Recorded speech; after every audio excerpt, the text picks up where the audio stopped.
A company has a target to reduce the number of its stores by 40% over the next 2 years.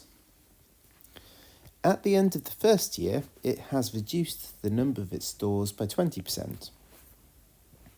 If the company is going to reach its target, which remember is reducing by 40% over 2 years, it must reduce the number of its stores by another P% in the second year.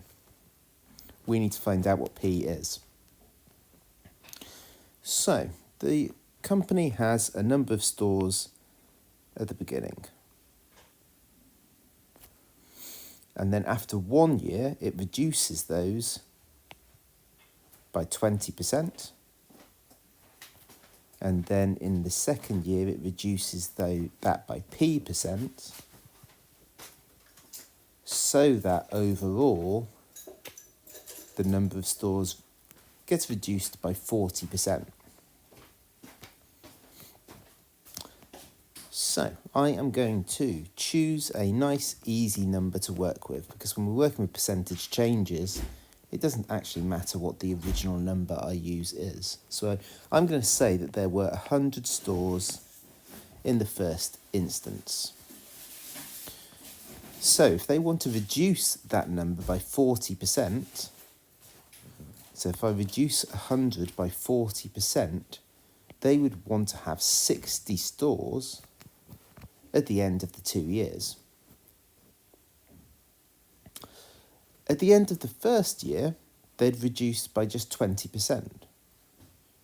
So they had 100 stores, they've reduced that by 20% at the end of the first year, so they've now got 80 stores.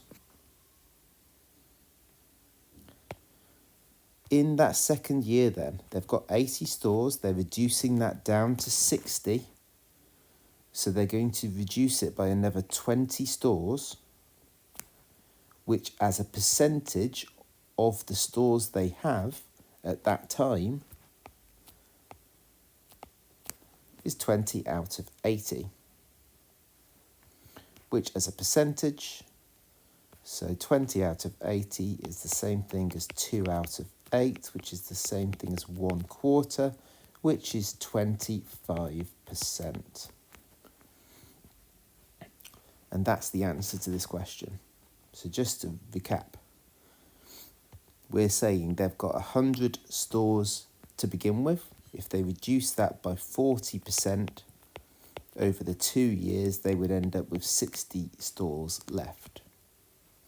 They reduce that by 20% in the first year, 25% in the second year, and that then gives them the overall reduction of 40% over the 2 years.